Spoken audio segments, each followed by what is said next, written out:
Salut tout le monde, j'espère que vous allez bien. Alors aujourd'hui, on se retrouve dans cette nouvelle vidéo dans laquelle je vais traiter du bonheur.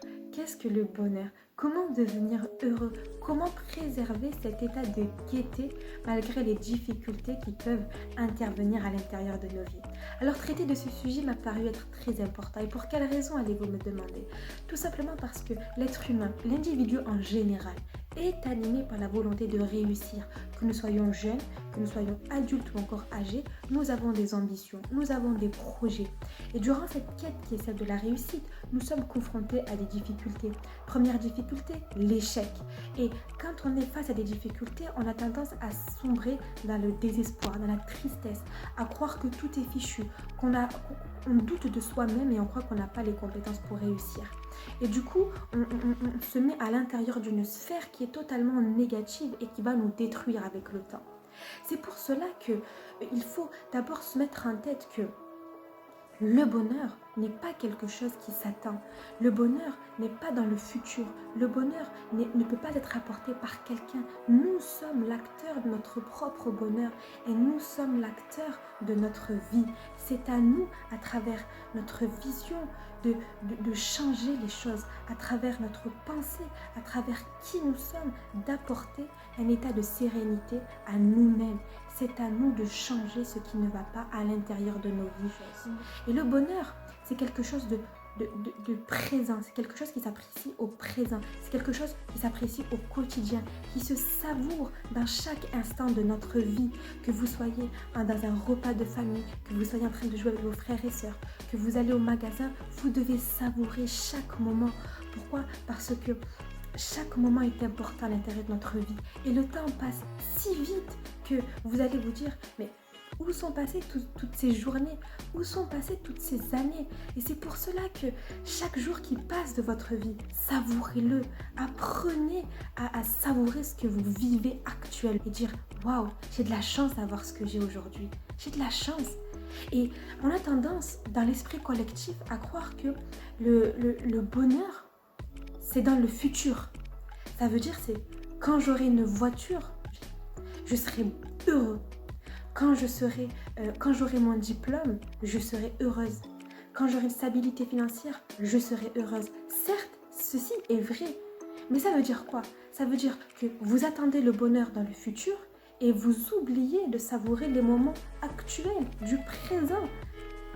Et finalement, vous misez tout sur le futur en oubliant ce qui se passe dans le monde. Donc, vous l'avez compris, vous devez savourer chaque moment de votre vie parce que le temps passe si vite et quand vous allez avoir la cinquantaine, vous allez regretter le temps à douter de vous-même, le temps que vous avez passé à sombrer dans le désespoir alors que vous auriez pu utiliser ce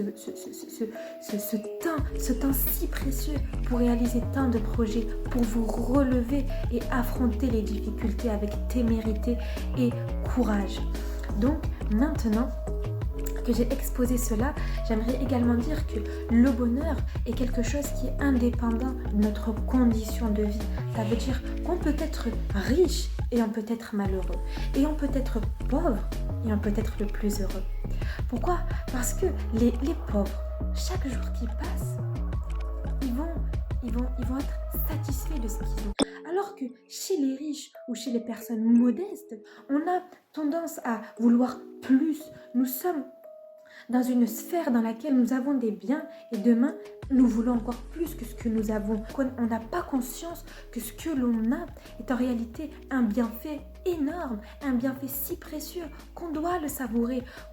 Et au final, ils vont oublier que le bonheur se trouve dans les choses les plus simples de la vie, que le bonheur ne s'achète pas, que le bonheur ne s'attend pas et que être entouré de biens, donc des biens matérialisés, en réalité, ça ne sert pas à grand chose pour notre bonheur parce que même si vous avez peu et qu'avec ce peu vous arrivez à construire quelque chose de beau et que vous avez conscience que ce peu que vous avez est en réalité un bienfait énorme, alors vous allez vivre comme étant l'être humain le plus heureux du monde. Et d'ailleurs le Covid nous a montré à quel point les choses les plus simples de la vie nous suffisent pour être heureux. Nous avons été privés de notre liberté de rendre visite à nos proches, d'aller voir un match, d'aller au cinéma. Ce sont ces choses-là qui, pendant le confinement, nous ont rendus malheureux, nous ont rendus tristes. Cela montre à quel point l'être humain, en réalité, n'a pas besoin de décrocher tel ou tel diplôme, n'a pas besoin de s'enrichir pour être heureux. Il suffit juste de savourer chaque instant de notre vie. Et il faut être conscient que chaque jour, quand on se lève le matin, faut profiter de ce que l'on a, énumérer ses bienfaits. Moi, j'ai tendance le matin à méditer et à me dire: j'ai de la chance d'avoir la santé, avoir mes yeux qui me permettent de voir mes parents, de voir mes proches, avoir l'ouïe qui me permet d'entendre tout ce qui m'entoure, avoir cette liberté, cette autonomie de pouvoir bouger sans être sous la tutelle de quelqu'un d'autre. Et à force, chaque matin, d'énumérer tous les bienfaits que vous avez, vous allez ressentir un sentiment de satisfaction, parce qu'on a tendance à regarder que les choses que l'on n'a pas. Mais si vous changez votre vision et que vous commenciez à énumérer les choses dont vous disposez, les bienfaits que vous avez, et je vous assure que vous allez ressentir un sentiment d'apaisement et de satisfaction, parce que vous allez vous rendre compte qu'en réalité, vous avez beaucoup de chance d'avoir ce que vous avez et que vous avez beaucoup de bienfaits et c'est à vous de les utiliser à leur juste valeur.